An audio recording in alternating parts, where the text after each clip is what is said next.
Boa noite, meus alunos aqui da internet. Sejam bem-vindos aí à nossa aula. Hoje a gente vai falar de autoconhecimento, que por sinal foi a que ganhou a votação lá no meu Instagram. Ela enfrentou um páreo duro, que foi a política, mas o autoconhecimento venceu com 63% dos votos. Se você quiser votar, você pode correr lá no meu Instagram e já me seguir lá que você vai ter acesso aí às nossas votações, que vai ser uma das ferramentas que a gente vai usar aqui no canal. Mas vamos lá, porque você está aqui para aprender sobre o autoconhecimento. E eu estou aqui para ensinar sobre o autoconhecimento. Então vamos lá, queridos.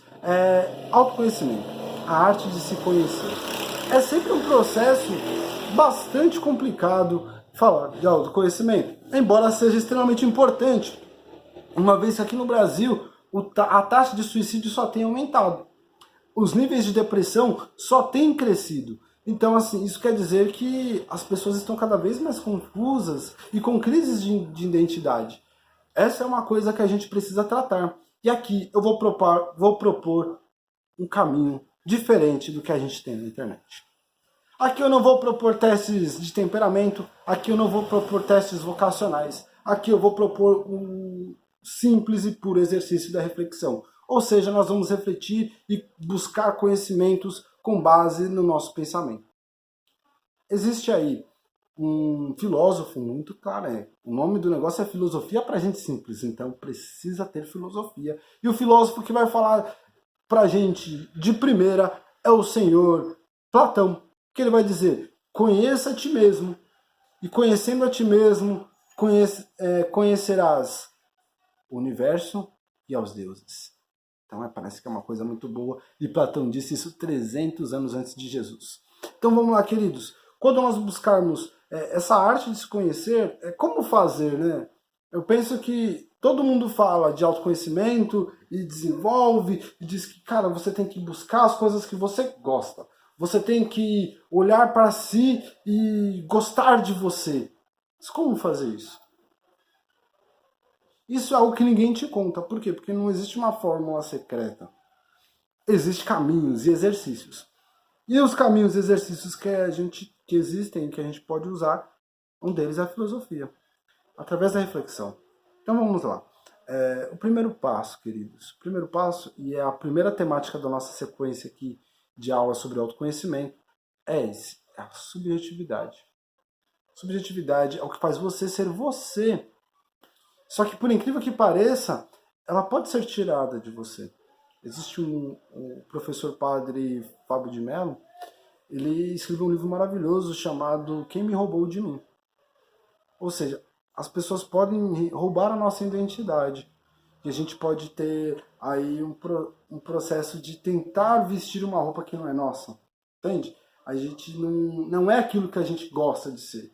A gente está interpretando. A sensação que temos é que estamos interpretando um papel o tempo inteiro. Isso é muito ruim. E a gente vai tentar combater isso com a aula de hoje. Vamos lá. Como desenvolver o autoconhecimento, como descobrir as coisas que eu gosto, como superar aí esses obstáculos, afinal de contas, em tudo quanto é coach que a gente vê por aí, e aqui eu faço, não é uma crítica direta aos coaches, existem alguns que são excelentes, que dominam aí grandes áreas da humanidade. Eu particularmente conheço um que é mestre em educação, formado em filosofia, em pedagogia, e está fazendo licenciatura em psicologia. Então, assim, um coach desse merece respeito. Mas outros nem tanto, porque tratar de gente humana não dá num curso de 100 horas. Entende? Com muito carinho e com muito respeito eu digo isso. É difícil. Não é simplesmente a gente decorar uma tabela e tentar motivar a pessoa a cumprir essa tabela ou esse cronograma. Existem problemas e questões impeditivos que são muito maiores do que a própria pessoa. E é sobre isso que a gente vai tratar aqui. Tratar sobre como descobrir o que eu posso fazer para me conhecer melhor, professor. O que eu tenho que fazer? Vamos lá. Primeiro passo. Primeiro passo, querido, é você buscar o termômetro do prazer. Agora eu gostei, professor. É mais ou menos por aí. Vamos lá, não simplesmente você vai buscar saciar todas as suas paixões e prazeres que estão aí adormecidos em você. Não, vamos com muita calma. Quando eu digo termômetro é o prazer, é porque a gente precisa entender que a gente tende a repetir situações que nos causam prazer, mas nos causam prazer nelas mesmas. Não porque alguém acha legal que... porque tem uma mina lá, cara, na minha escola. Professor, você não tá ligado. A menina é muito linda. E ela curte cara que joga basquete. Então eu me matriculei na primeira turma de basquete que eu vi na minha cidade. Não faça isso, cara. Se a cremosa, por mais bela que seja, a mais formosa de todas as damas da sua cidade, não for capaz de se encantar por aquilo que você é melhor que ela não se encante. É melhor que você... porque você encontrará alguém muito melhor. Mas, professor, não existe ninguém melhor. Engano seu, cara. Você ainda não encontrou. Mas existe. E ela vai adorar você por aquilo que você é. Vai na minha, que vai dar certo. Não adianta também ficar tirando pra todo lado pra dizer, você não quer, você quer, você quer, você quer. Não funciona. Não. O primeiro passo, de fato, é você olhar para esse termômetro do prazer, ou seja, o que eu gosto de fazer? Quais são as demandas pessoais minhas, sabe? Eu fico satisfeito quando eu faço. É um desenho? Quando eu faço um desenho, eu fico muito feliz com esse desenho, eu poderia passar horas fazendo desenhos. Se for, vai na fé. É isso. Você encontrou algo que aumenta a sua energia. Um filósofo muito legal chamado Spinoza vai dizer que você aumentou a sua potência de vida, ou seja, a sua vida está mais potente porque você alcançou algo que você gosta. E é isso que a gente precisa desenvolver cada vez mais. A gente precisa desenvolver cada vez mais essa alegria em fazer algumas atividades. Quando a gente consegue perceber que eu gosto de fazer isso, e isso me dá prazer na própria prática, não porque eu quero agradar ninguém, mas eu fico contente com isso, eu fico orgulhoso quando eu faço. E aí tem diversos, né? Os exemplos tendem ao infinito, pode ser na cozinha, pode ser na leitura, pode ser na escrita, pode ser falando, pode ser praticando um esporte, enfim, como eu disse, os exemplos tendem ao infinito. O mais importante aqui é que você goste dessa prática, que ela tenha a ver com seu prazer, com a liberação de um hormônio na sua mente chamado endorfina. Essa liberação de endorfina é que vai ser essencial para que você desenvolva o autoconhecimento, porque você vai buscar isso, você vai buscar repetir essas sensações. Nós, seres humanos, nós somos alimentados por isso, é importante a gente buscar entender esse processo. Não é só por isso, porque senão nós seremos como qualquer outro animal. Mas a gente tende a repetir algo que nos dá prazer. Não é à toa que é muito difícil uma caixa de bis durar mais de 2 dias. Porque um bis é muito prazeroso. E aí você quer repetir isso, e repetir isso. É por aí que começa o autoconhecimento. Pela sensação de algo que você faria o tempo inteiro. É a busca por isso. E aí vamos dizer que quando você realiza essa tarefa, você está cumprindo um papel. Não só um papel, mas você encontrou algo que tem a ver com a sua identidade. E isso é maravilhoso. É isso que nós precisamos. Como que eu sei se eu gosto de algo ou não? Quando aquela coisa me traz uma alegria nela mesma. Eu sendo bom ou não. Porque aí ser bom nessa atividade aí vai depender de muitos fatores. Muitos fatores. Mas se aquilo traz felicidade, se aquilo tem a ver com o que você é, certamente todas as dificuldades que você enfrentará, você superará. E possivelmente em um espaço de tempo você ficará muito bom naquilo. Porque as pessoas se empolgam com esse encantamento. Quanto mais empolgado e mais potência de vida você conseguir colocar em uma atividade, mais as pessoas vão querer ver isso. Meio que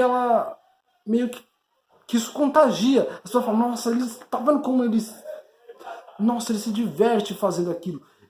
Nossa, é maravilhoso. Às vezes a pessoa nem gosta tanto de ópera, mas vai porque o maestro está em um outro universo e vai para tentar experimentar isso que o maestro está experimentando.